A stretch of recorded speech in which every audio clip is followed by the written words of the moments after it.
Bed time stories in Hindi. दोस्तों, हिंदी कहानियाँ तो हर किसी को अच्छी लगती हैं, लेकिन bed time stories in Hindi पढ़ने का अपना कुछ अलग ही मज़ा होता है।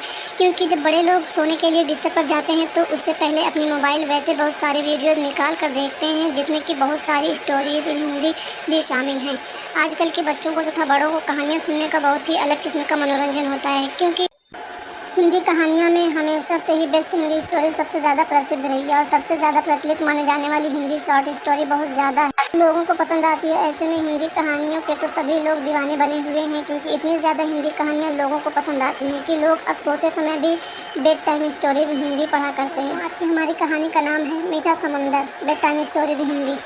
एक समय की बात है, प्रमोद नामक व्यक्ति किसी तालाब में मछली मारने के इरादे से जाता है। प्रमोद जैसे ही मछली के उस तालाब के ऊपर मछली मारने के लिए जाता है, वहाँ पहले से ही बहुत सारे लोग मछली मारने के लिए बैठे हुए थे, जिसमें से एक का नाम ओमकार था, दूसरे का नाम सुमन था। सुमन और ओमकार दोनों पहले से ही मछली उस तालाब से मार कर घर ले जाया करता था और फिर उससे मार्केट में बेच दिया करता था।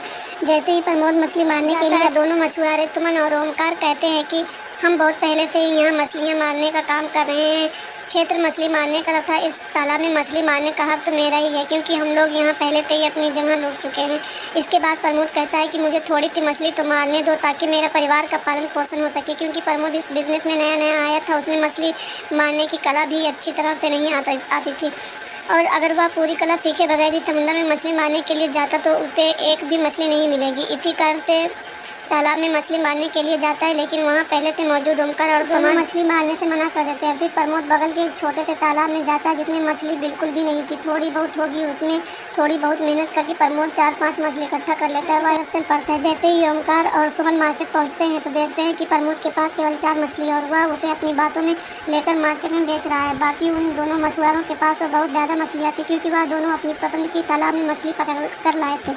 फिर वह दोनों मछुआरे पर में उसकी 4 मछली को देखकर आस्था और कहता है कि तुमने दिन भर में इतनी हुई मछली पकड़ी है क्या? अभी वह कुछ नहीं कहता है, उसे जाने देता है। एक दिन की बात है, सुबह सुबह प्रमोद समुद्र के किनारे मछली पकड़ने के लिए जाता है। जब वह समुद्र के किनारे मछली पकड़ रहा था तो उस टाइम समुद्र में एक बहुत बड़ा तूफान आता है। तूफान को देखते हुए प्रमोद सोचता है कि मैंने तो कल भी 4 मछली पकड़ी थी, आज भी अगर ज़्यादा मछली नहीं पकड़ पाया तो मेरा परिवार का पालन पोषण किस प्रकार से होगा। और वह सोचता है कि आज मैं आधी आए या तूफान आए जाना है। फिर वह मछली पकड़ने लगता है, लेकिन समुद्र में अचानक से तूफान आ जाता है। प्रमोद को कुछ पता नहीं चलता कि साथ क्या हो रहा है। समुद्र में आए अचानक तूफान के कारण वह एक जगह से दूसरी जगह पर पहुँच गया था, लेकिन वह अभी तक बेहोश था। जैसे ही उसको होश आया, उन्होंने देखा कि उसके आसपास के सभी दृश्य बदल चुके थे, क्योंकि समुद्र से आए तूफान के कारण समुंदर के एक ऐसी जगह पर पहुंच गया, इसका दृश्य ही बदल गया।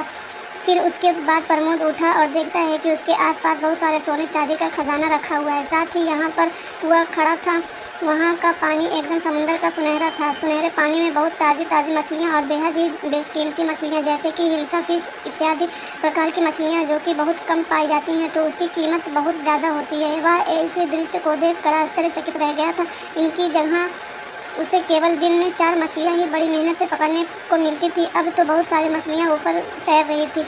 समुंदर का कोई एक खुफिया जगह था, उस जगह के बारे में किसी को भी मालूम नहीं था। जैसे ही प्रमोद को जगह के बारे में पता चलता है, प्रमोद दूसरे ही दिन उसे जाकर अच्छी और ताज़ी तथा महंगी मछलियाँ पकड़कर बाजार में बेचने के लिए जाया करता है। धीरे धीरे आदमी बन गया था, क्योंकि मछलियाँ इतनी ज़्यादा कीमती हैं और इतनी ज़्यादा मात्रा में थी कि वह प्रत्येक दिन बहुत ज़्यादा मात्रा में मछली लेकर बेचने आया करता था। यह देखकर उसके बहुत सारे मित्र, जैसे कि ओमकार और सुमन, जो कि उसके साथ मछलियाँ पकड़ने का काम किया करते थे, वह यह सब देखकर बहुत ज़्यादा मुझसे जलने लगे थे और सोचने लगे कि यह इतनी भारी मात्रा में महंगी मछलियाँ कहाँ तुरंत लेकर जाता है। एक दिन ओमकार ने सोचा कि चलो आज पता करते हैं कि प्रमोद कहाँ से मछलियाँ पकड़ता है और वह कीमती मछलियाँ कहाँ से लाता है। दूसरे दिन प्रमोद जब घर से निकलता है मछली पकड़ने के लिए, तो उसके पीछे पीछे ओमकार भी साथ चलता है, ताकि प्रमोद को पता नहीं चलेगा। उससे बहुत ज़्यादा पीछे पीछे चल रहा था, और जब भी प्रमोद पीछे देखता तो ओमकार छुपकर पीछे से देखने लगता। इस तरह से वह पीछे पीछे उस जगह पर पहुंच गया जहां से प्रमोद मछली पकड़ कर लाया करता था। उसको देखते देखते ही ओमकार के मन में लालच भर गया। सोचने लगा कि इतनी ज़्यादा बेशकीमती चीज़ें यहाँ मौजूद हैं और हम मछलियों के पीछे क्यों पड़े हुए हैं।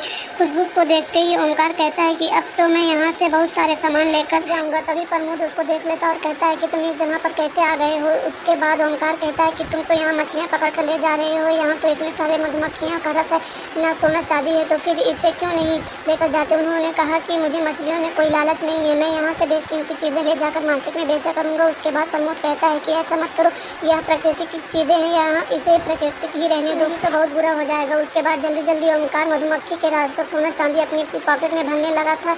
उसके कुछ ही देर बाद मधुमक्खियों का एक बहुत बड़ा जोर लगाया और उस पर हमला कर दिया। मधुमक्खियों के बहुत ज़्यादा काटने के कारण ओमकार की वहीं पर मौत हो गई थी।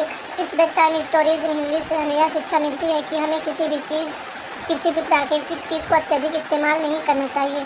जितना हमें ज़रूरी है, हमारे जीवन के लिए ज़रूरी है, हमें उतना ही उपयोग करना चाहिए। हमें ज़्यादा चीज़ों को बर्बाद नहीं करना चाहिए। दोस्तों, अगर वीडियो पसंद आई हो तो वीडियो को लाइक करें, शेयर करें और सब्सक्राइब करना ना भूलें।